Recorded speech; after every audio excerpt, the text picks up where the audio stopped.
Friends, आप लोग कैसे हैं? उम्मीद करते हैं आप लोग अच्छे होंगे। आज हम लोग क्लास 10 का ज्योग्राफी चैप्टर नंबर 1 जो कि संसाधन, विकास और उपयोग, इसके बारे में डिटेल से जानेंगे। और हमारा सबसे पहले टॉपिक आता है ये संसाधन। संसाधन यानी रिसोर्स है क्या, तो बोलते हैं हम लोग डिटेल से उसमें जाने जाएंगे। लेकिन सबसे पहली बात है कि बच्चों लोग क्या बोलते हैं कि पर्यावरण में उपस्थित वे सारे पदार्थ जो कि मानव के लिए उपयोगी है संसाधन कहलाता है। जैसे कोयला, पेट्रोल, ऐसे एग्जांपल देते हैं, लेकिन ये पूरा एग्जांपल सही नहीं है और ना ही इसका जो डेफिनेशन है वो भी सही नहीं है। इसका डेफिनेशन पूर्ण रूप से समझे क्या होगा। देखिए, इसका डेफिनेशन ठीक है कि पर्यावरण में सारी वस्तुएं जो मानव के लिए उपयोगी है संसाधन कहलाता है, लेकिन दो लाइन आपको और बोलना पड़ेगा तभी ये डेफिनेशन पूरा होगा, नहीं तो कमी ही रह जाएगी। जैसे कि मान लेते हैं कोई जमीन है, इसके नीचे 1 ग्राम का सोना निकल गया। कितना? 1 ग्राम का सोना। हम ऐसे खर्च करके 1 करोड़ रुपया इसको खोदे जमीन को और 1 ग्राम का सोना निकाले, पता चला इसका दाम कितना है? 1 लाख रुपया। नुकसान कितना लाख का हो गया? 99 लाख। तो बताइए नुकसान हो गया। तो ये नुकसान होने वाली पदार्थ संसाधन नहीं कहलाता है, क्योंकि हम लोग इसका उपयोग नहीं कर सकते, ये मेरा नुकसान हो रहा है, इसीलिए ये संसाधन नहीं कहलाएगा, बल्कि वो आर्थिक रूप से होना चाहिए और सार्वजनिक दोनों रूप से होना चाहिए। आर्थिक मतलब हुआ कि जितना निकाले दूना तिगुना से फायदा हो जाए, लेकिन सार्वजनिक मतलब क्या होगा कि जैसे मान लीजिए कोई जमीन है, इस पर बना हुआ मंदिर या मस्जिद आप मान लीजिए, ठीक है, और यहाँ पर नीचे क्या है, मान लीजिए यहाँ पर नीचे हो गया, फिर से हम एक सोना का एग्जांपल देते हैं। चलिए 1 ग्राम का यहाँ सोना निकल गया, ठीक है, 1 ग्राम का सोना यहाँ निकल गया और इसके ऊपर बना हुआ क्या? मंदिर। तो क्या समाज बोले कि यह मंदिर तोड़कर या मस्जिद तोड़कर ये 1 ग्राम सोना निकाला जाए? ये तो मानेंगे नहीं। इसीलिए हम लोग लिखे हैं कि पर्यावरण में उपस्थित हर भी वस्तुएं जो मानव के लिए उपयोगी हो लेकिन आर्थिक रूप से संभव हो। आर्थिक मतलब कि अगर हम कोई एग्जाम्पल यानी खोद करके उसको निकालें और वो 1 ग्राम का सोना 1 लाख रुपया हो, हमारा डबल फायदा हो, उससे 2 लाख में मिले,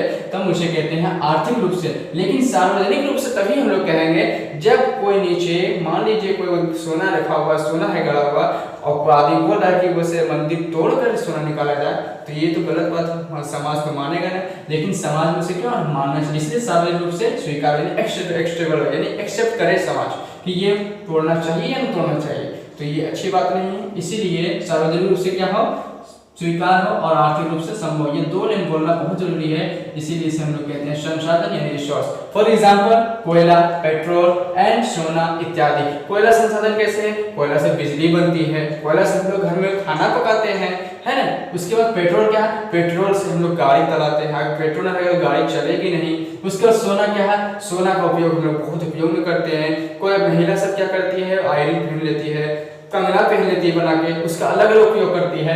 तो ये 3-4 फॉर एग्जाम्पल बहुत चीज का यूज हम लोग करते हैं। उसे जो भी मानव के लिए उपयोगी है, सीधे समझे, जो भी मानव के लिए उपयोगी है संसाधन कहलाता है, लेकिन वो आर्थिक रूप से संभव होगा तब ना, और सार्वजनिक रूप से संभव होगा तब ना, दोनों होना चाहिए। चलिए हम दूसरा अब मानव के बारे में जानते हैं। मानव यानी मनुष्य। मनुष्य एक प्रकार का बहुत बड़ा ये संसाधन, खुद एक संसाधन। संसाधन कैसे? मान लीजिए राजस्व, हम है राजस्व, और राजस्व का ये हाथ है ना, ये हाथ लिख रहा है, आप लोगों को ये पढ़ा रहा, अगर ये हाथ ना होता तो क्या राजस्व लिख पाता? यानी एक हाथ राजस्व का क्या है? संसाधन है। ये लिख रहा है तो मैं आपको समझा रहा हूँ, है ना, दोनों मुंह से क्या मैं बोल रहा हूँ, मुंह भी एक क्या संसाधन है। इसलिए मानव एक प्रकार का खुद एक संसाधन है। लेकिन इसीलिए मानव सभी संसाधन के निर्माता के रूप में है, खुद यानी निर्माण करता है। सब संसाधन का कोई ना कोई पड़ा हुआ है, उसका संसाधन कैसे रूप में लाना ये मानव लोग करते हैं। इसलिए भूगोलवेत्ता जिम्मरमैन ने कहा था संसाधन हुआ नहीं करते बना करते हैं। जिम्मरमैन क्या कहा था कि संसाधन हुआ नहीं करते बना करते हैं। मानव मान लीजिए कुछ रखा हुआ, चलिए मान लीजिए कोई लकड़ी रखा हुआ, मानव ने सोचा वो लकड़ी का यूज कैसे करे, उसका ब्रेंच बना लिया जिस पर आप लोग बैठते हैं, पढ़ते हैं, यूज हुआ, उपयोग हुआ, तो वो क्या हो गया? वो क्या हो गया? जिम्मरमैन ही ने कहा था कि मानव संसाधन हुआ नहीं करते बना करते।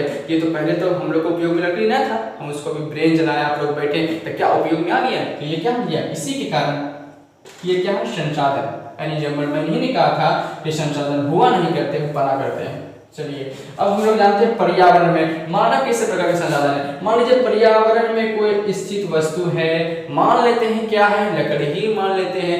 लकड़ी देखा मानव हम यहाँ और लकड़ी देखा, लकड़ी को बोला क्या तकनीक, तकनीक मतलब क्या लगाए तकनीक जो कि उसको एक अच्छी तरह से उसको शक्ल दे दे। मतलब मान लीजिए एक लकड़ी बैठा हुआ है और उसको हम उठाएं तो हथौड़ा मार के एक ब्रेस बना लिए तो क्या यूज में आ गया, वही संसाधन कहलाता है। तो यूज में हम ला दिए अपने तकनीक के जरिए। और शिक्षण संस्थाएं प्रैक्टिकल हर जगह हम लोग करते रहते हैं कि इसका उपयोग कैसे किया जाए। जैसे समुद्र है उसमें नमक हम लोग कैसे निकाले, इसका उपयोग हर जगह अलग अलग करते रहते हैं। पर्यावरण में कोई स्थित वस्तु है, मानव ने उसका उपयोग किया, कहाँ से दिमाग लगा के, दिमाग मतलब तकनीक लगा के कहाँ किया भाई, तो शिक्षण संस्थाएं में एक अलग सा संस्था खोल दिया जो कि इसका उपयोग करते ही रहता है। चलिए हम लोग यहाँ तक जान गए। अब हम लोग जानते हैं संसाधनों का वर्गीकरण यानी क्लासिफिकेशन ऑफ रिसोर्सेज।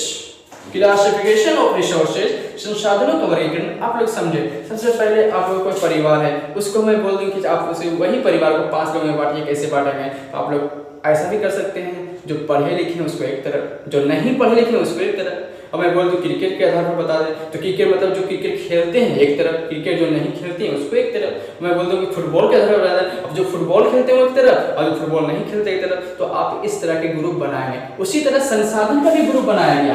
पहला उपलब्धता के आधार पर। अब ये जो संसाधन है ये आया कहाँ से, उपलब्ध कहाँ से हुआ, ये पहले से बना हुआ है कि मानव इसको बनाया है। 2 तरीका से हो सकता है उपलब्ध में। तो इसीलिए उपलब्धता के आधार पर संसाधनों को 2 भागों में बांटा गया। पहला प्रकृति प्रदत्त, दूसरा मानव के। प्रकृति प्रदत्त मतलब क्या, ये प्रकृति में पहले से मौजूद हो वो संसाधन प्रकृति प्रदत्त संसाधन कहलाता है। अब कौन से संसाधन प्रकृति में पहले से मौजूद हो वो आप लोग जान सकते हैं। जैसे वायु, और जिसमें ऑक्सीजन रहता है, ऑक्सीजन हम लोग लेते हैं, जिसे हम लोग लेते हैं उसका उपयोग किए और वो हमारे लिए बहुत जरूरी है। तो वह आया कहाँ, मानव ने नहीं बनाया, प्रकृति द्वारा है। तो प्रकृति पर संसाधन हो गया। अब ऐसा भी संसाधन होगा जो मानव ने बनाया होगा तो मानव के संसाधन हो जाएगा। अब मानव संसाधन क्या बनाया, तो घर में बनाया अपने रहन सहन के लिए, है ना, ये खुद से बनाया। तो रेलवे ट्रैक बनाया, तो रोड बनाया, ये सब कौन बनाया, मानव ने बनाया। ये बल्ब बनाया जो कि रोशनी आ रहा, ये किसने बनाया, मानव ने बनाया। लेकिन सोच तो ऊपर वाला दिया था, लेकिन यूज तो मानव किया।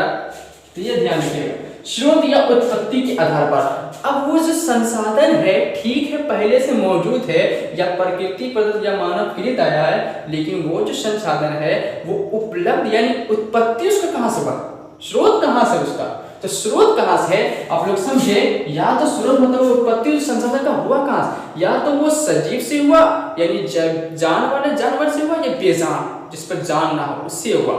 जैसे जैविक, वैसा संसाधन जो जैविक हो यानी जिस जीव से प्राप्त होता हो यानी सजीव हो, और वैसा संसाधन जो जीव से नहीं प्राप्त होता निर्जीव हो वो जैविक संसाधन कहलाता है। अब जैविक संसाधन का एग्जांपल समझेंगे आप लोग, क्या कुछ भी एग्जांपल दीजिए जो जैविक हो। जैसे मछली एक सजीव है जो कि हम लोग उसे खाते हैं और बड़ा टेस्टी लगता है खाने में ना। चलिए दूसरा वो जैविक संसाधन ये निर्जीव है, ये निर्जीव से प्राप्त होता होगा। जैसे नदियाँ के हम यूज करते हैं, जो नदी होता है बांध बना के हम लोग नदी के पानी को स्पीड करते हैं और उससे बिजली उत्पन्न करते हैं। तो ये क्या है, एक निर्जीव है लेकिन उसका उपयोग तो किए, तो वो क्या हो गया, वो जैविक संसाधन। अजैविक मतलब क्या, जो सजीव चीज से प्राप्त होता है, जैसे मछलियां हम लोग खाएं यूज किए तो वो संसाधन हो गया जैविक संसाधन। लेकिन वो जैविक संसाधन जिस पर सांस नहीं लेता होगा, जो निर्जीव हो, जैसे नदियां तालाब ये सब क्या निर्जीव है, लेकिन कुछ ना कुछ तो उपयोग हम लोग उसका कर रहे हैं, तो वो क्या हो गया, वो जैविक संसाधन। अब बताते हैं कि ये तो ठीक है यहाँ तक, लेकिन उसका प्राप्ति कैसा होता है, वो फिर से बन सकता है या एक बार उपयोग किए फिर बन गया, अब एक बार उपयोग किए फिर नहीं बन गया, नहीं बनता, वो क्या हो गया, पुनः प्राप्ति के आधार पर।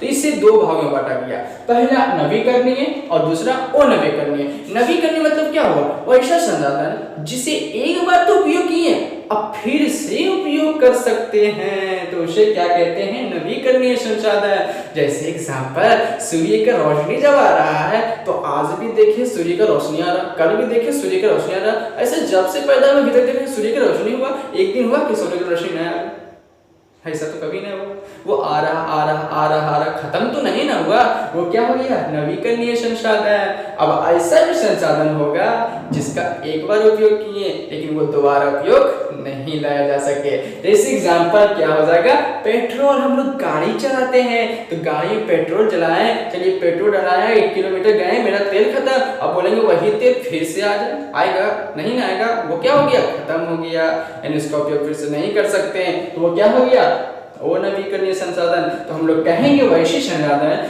जिनका उपयोग एक ही बार कर सकते हैं और एक ही बार कर सकते हैं, दोबारा नहीं कर सकते हैं, वो नवीकरणीय संसाधन कहलाएगा। और वैसे संसाधन जिसका उपयोग एक बार किए फिर से दोबारा उसका उपयोग कर सकते हैं तो उसे कहते हैं नवीकरणीय संसाधन। फॉर एग्जांपल सूर्य की रोशनी, और वो नवीकरणीय संसाधन का पेट्रोल, कोयला ये सब का उपयोग किए लेकिन फिर से उपयोग नहीं कर सकते। चलिए चौथा, स्वामित्व के आधार पर। अब ये जो संसाधन है इसका यूज क्या आदमी अकेले कर सकता या पूरा समाज मिलकर कर सकता या पूरा देश मिलकर कर सकता या पूरा वर्ल्ड देख के कर सकता, लेकिन करेगा कौन? तो उसे बांटा गया है 4 भागों में। पहला व्यक्तिगत संसाधन, इसको दूसरा बोलते हैं निजी संसाधन। अब जैसे व्यक्तिगत संसाधन यानी वैसा संसाधन जिसे मानव अपने खुद के कामों के लिए यूज करता है उसे निजी संसाधन कहते हैं। अब फॉर एग्जांपल जैसे राजा सर है, राजा सर इसने कलम लिया, मैं लिखा, आपने पढ़ा, तो ये मेरा निजी संसाधन है। ये कलम मेरी मदद कर रहा है लिखने में, ये मेरा खुद का है, तो ये क्या हो गया? निजी संसाधन। लेकिन ऐसा भी संसाधन होगा जिसका उपयोग पूरा गांव वाला करता होगा, समाज करता होगा। जैसे क्या? पार्क। क्या राजा सर सिर्फ पार्क जा सकता है कि पूरा गांव वाला भी जा सकता है? हाँ, तो पूरा गांव वाला वहां जा सकता है कि ना पार्क? ये सरकारी स्कूल गए हैं हम लोग पढ़ने के लिए, तो क्या राजा सर ही सिर्फ जा सकता है? आप लोग भी तो पढ़े होंगे सरकारी स्कूल में, सब जाता है सरकारी स्कूल में पढ़ने के लिए, किसी के लिए रोक टोक न है। तो वो क्या हो गया? स्वामित्व के आधार पर सामुदायिक संसाधन, यानी पूरे समुदाय के लोग उसका यूज करते हैं। और निजी यानी व्यक्तिगत संसाधन एक ही व्यक्ति यूज करता है। राष्ट्रीय संसाधन क्या हुआ? पूरा देश मिलकर उसका यूज करता है राष्ट्रीय स्तर पर, है ना? जैसे क्या, देखिए नीचे जो है ये इंडिया का नक्शा है ना, ये नीचे का पार्ट है। हम जानते हैं नीचे क्या है? समुद्र है, यहाँ यहाँ यहाँ यहाँ ये क्या है? समुद्र है। तो आपको पता होगा यहाँ से 12 नॉटिकल माइल, ठीक है, 12 नॉटिकल माइल यानी समुद्र से दूरी जब हम लोग नापते हैं, अभी तो हम लोग जमीन से तो किलोमीटर नाप रहे हैं, लेकिन समुद्र में जाते हैं तो नॉटिकल माइल्स चलता है। तो 12 नॉटिकल माइल्स ये इंडिया का समुद्र कहलाता है, यानी इसके अंदर जितना कोयला, पेट्रोलियम जो भी निकले वो इंडिया का होगा। लेकिन इसके ऊपर अगर हम लोग गए कितना 200 नॉटिकल माइल, तो यहाँ भी जो भी निकलेगा वो फिर भी इंडिया का होगा। लेकिन 12 नॉटिकल माइल्स को अगर दूसरा पुर्तगाली लोग यहाँ घूमने आ रहा तो वो 200 नॉटिकल माइल तक वहां जा सकता है, घूम सकता है। लेकिन 200 के जब भी वो अंदर आएगा तो उसे इंडिया से पूछना ही पड़ेगा। अगर इंडिया से ना पूछा, डायरेक्ट अंदर आ गया 200 के अंदर यानी 12 नॉटिकल माइल्स पर, तो वो वहां के नौसेना उसे धंधाधून करके भगा देगा, वहां पर जान जा सकता है, उसका मार देगा। अगर 12 नॉटिकल माइल पर वो आएगा बिना पूछे तब वो 200 नॉटिकल माइल तक घूम सकता है। लेकिन इसके बाद जो 200 नॉटिकल माइल्स के बाद आता है वहां आप लोग घूमे फिरे कुछ भी निकले वो पूरा वर्ल्ड के लिए होता है। तो ये पूरा वर्ल्ड के लिए जो हो गया वो कहलाता है अंतरराष्ट्रीय संसाधन, और जो इंडिया के लिए है वो कहलाता है राष्ट्रीय संसाधन, है ना? जो देश के लिए हो राष्ट्रीय संसाधन और जो पूरा वर्ल्ड के लिए हो वो अंतरराष्ट्रीय संसाधन। घबराइए नहीं, मैं कल का वीडियो में पूरा बातें लिखा दूंगा कि प्रकृति पद संसाधन है क्या, मानव के संसाधन है क्या, पूरा डिफिनेशन के साथ कल मैं लिख दूंगा, आपको दिक्कत नहीं होना चाहिए। आपका एग्जाम है क्लास 10 का एग्जाम में ज्योग्राफी चैप्टर नंबर 1 आपका पूरा क्लियर हो जाएगा। इससे एक भी क्वेश्चन नहीं छूटना चाहिए, ना ही ऑब्जेक्टिव और ना ही सब्जेक्टिव। ऐसा आप लोग मेहनत करें। चलिए अब आते हैं विकास के आधार पर। अब वो जो संसाधन है उसका विकास कैसा हुआ है, कहाँ तक हुआ है, जब नहीं भी हुआ होगा जैसे है वैसे पड़ा हुआ रहेगा। जैसे फॉर एग्जांपल इसे 4 भागों में बांटा गया है। पहला संभाव्य, मतलब वैसा संसाधन जो है लेकिन तकनीक के जरिए हम उसका उपयोग नहीं कर सकते हैं दोस्तों। जैसे सौर ऊर्जा, पवन ऊर्जा बहुत आ रहा है राजस्थान की तरफ, उधर जिधर मरुस्थल इलाका है, लेकिन उसका उपयोग हम लोग तकनीक की वजह से नहीं कर सकते हैं, वो संभाव्य कहलाता है। ज्ञात मतलब क्या हुआ कि वो संसाधन ज्ञात हो, वो संसाधन पहले से ज्ञात हो और उसका उपयोग हम लोग कर सकते हैं, वो क्या कहलाता है? ज्ञात संसाधन। अब भंडारित मतलब क्या? जमा करके रख दिए संसाधन को। संचित मतलब क्या? वो पूरा जमा करके है। भंडारित मतलब क्या हुआ कि वो पूरा भंडारित है लेकिन उसका उपयोग हम लोग नहीं कर पा रहे सही से, है ना? चलिए ये पूरा मैं बोला ना, मैं पूरा जितना है डेफिनेशन के साथ में कल लिखा दूंगा और आपको अच्छी तरह से समझा दूंगा। लेकिन उम्मीद करता हूँ ये शॉर्टकट तरीका यानी हिंट्स के रूप में मैंने बताया आपका दिमाग में घुस गया होगा, अच्छी तरह से आप लोग समझ में आया होगा। तो आप लोग यहाँ ध्यान रखें, संसाधन है क्या? किसने कहा था संसाधन हुआ नहीं करते बनते हैं? भूगोलवत्ता वैज्ञानिक जिम्मरमैन ने कहा था। फिर जो मानव है उसका पर्यावरण कोई वस्तु उसका यूज कैसे करता है, आज हम लोग सीखे हैं। या संसाधनों को वर्गीकरण किस तरह किया गया है, तो 5 प्रकार की तरह किया गया। पहला उपलब्धता के आधार पर, अब जो उपलब्धता आया ठीक है उसका स्रोत यूज कहाँ से यानी उसकी उत्पत्ति कहाँ से हुआ। तीसरा पुनः प्राप्ति के आधार पर यानी किस तरह उसका यूज कर सकते हैं, कई बार उसका यूज कर सकते हैं। चौथा स्वामित्व के आधार पर यानी इसका जो यूज है एक ही आदमी कर सकता है या फिर गांव में यूज कर सकता है। पांचवा विकास के आधार पर उस संसाधन का विकास कितना हुआ है या ना हुआ है या बाकी है, वो विकास होता है। तो मैं पूरा कल का वीडियो आपको ये डेफिनेशन के साथ मिल जाएगा। अगर अच्छी लगे तो लाइक एंड सब्सक्राइब करें।